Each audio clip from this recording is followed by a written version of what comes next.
Japanese immigrants began their journey to the United States in search of peace and prosperity, leaving an unstable homeland for a life of hard work and a chance to provide a better future for their children. By 1920, women accounted for nearly 50% of Japanese in Hawaii and 35% in the Golden State, whereas Chinese only occupied for 5%. Why was there a big proportion of Japanese women than Chinese? The first main reason is a powerful regulation by the central government. Unlike the Chinese Exclusion Act, 1907 Gentleman Agreement was negotiated by the Japan military. In this agreement, Japan could no longer issue passports to Japanese immigrants, and the U.S. would allow immigration for only the wives, children, and parents of current Japanese whom already reside in the U.S. The adoption of the 1907 Gentleman's Agreement spurred the arrival of picture bride marriage of convenience made at a distance through photographs. The second reason is the context of internal economic developments. While women in China were restricted to farm and home, Japanese women were increasingly entering the wage-earning workforce. Young women were also working in textile mills.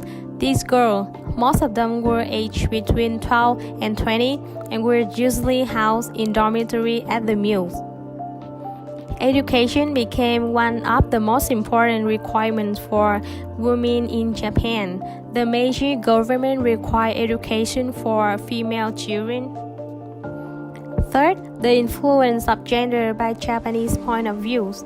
Once a woman got married with a man, she has to belong to his parents and love his parents without condition.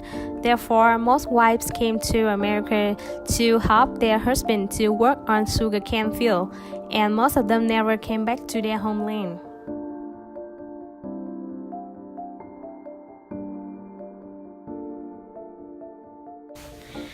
During the time of working for the planters, it was quite obvious to them that they weren't being treated as equals with the whites, as they were not given the same opportunities and equal pay as they did. Not only did the Japanese American feel like they were treated unfairly, but the women of workers in that plantation were being discriminated as well. As a result, the Japanese Americans started a strike in 1909, which made the planters very concerned. They caused riots and made demands just so they could be treated as equals with the whites. Even though the strike ended in a failure since they were forced back to work 4 months later, their demands were taken into consideration by their bosses. Later in the year 1920, the Filipinos started a strike of their very own soon after their forces have increased, and asked the Japanese to join them in their cause.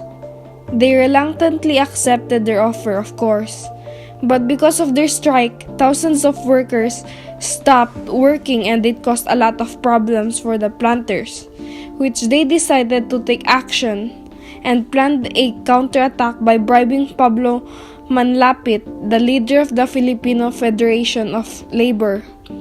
And they started a horrible rumor about the Japanese Federation of Labor, saying that they want to turn the United States into their image.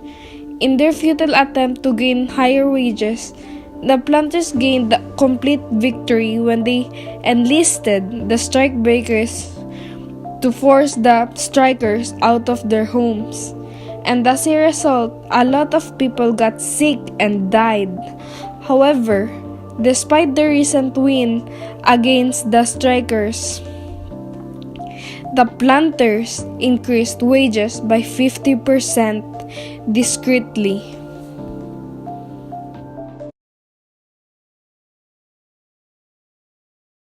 Workers of different nationalities were usually housed in separate camps. Generally, the earlier camps were crowded, small, and unsanitary. The laborers had their own reasons to make their camps better. They were transforming their camps into ethnic communities. The Japanese would place bonsai plants on the step of the cottages. They created artistic gardens to add a reminder of their homeland. The 100 Japanese families were like one big family. Everybody knew each other and they were all friendly towards each other. On every plantation, the Japanese immigrants would have Buddhist temples and Japanese taught languages schools for their children. The camp became a site for their traditional celebrations. At first, laborers only spoke their native language, but after a while, workers with different nationalities would begin to acquire a common language.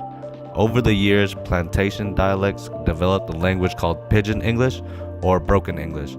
It enabled people from different countries to communicate with each other. Most of the immigrants had been farmers in Japan. To become a farmer in America was their dream. Initially, Japanese mainly worked in agriculture, railroads, construction, and canneries. Within 2 decades after their first arrival, thousands of them became farmers. To obtain land, the Japanese used 4 methods: contract, share, lease, and ownership. The contract system is when a farmer agrees to plant and harvest a crop for a set amount to be paid by a landowner when the crop was sold. The share system is when a farmer receives a certain percentage of the crop's profit. Under the lease arrangement, the Japanese farmers would rent the land and he could obtain capital through loans from brokers and shippers. At the end of the season, if he harvested a large amount of crops and received a good price for it, he would pay his rent and clear his debts. The eventual goal was to become a land-owning farmer. The planters did not want the children of immigrants to have opportunities. They wanted the second generation to also be laborers. Seeing their parents suffer from hard work, low wages, and discrimination, many of the second generation Japanese Americans refused to be tracked in plantation labor. They believed in education and thought it was the freedom from plantation. Young Japanese aspired to be something more than field laborers. The workday on the farms were long and demanding. Many Japanese immigrants believed that their success, especially in agriculture, would help them be accepted in American society.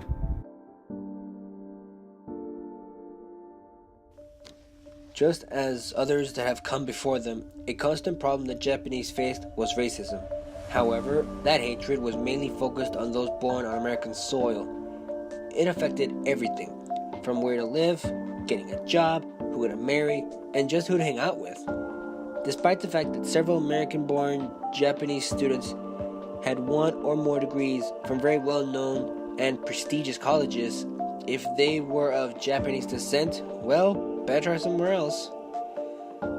When they did find work, however, it was usually food-related, either working on a farm, sometimes with friends and family. Other times it was working from a fruit stand. Those that did find work, however, were lucky, as when compared to others that weren't so lucky. Sometimes after coming home from having a nice dinner with some friends and family, they would find their house was pretty much in ruins. Glass shattered all over the place, painted messages left on their home saying for them to go back to their country, and sometimes, unfortunately, that hatred would get pretty damn physical.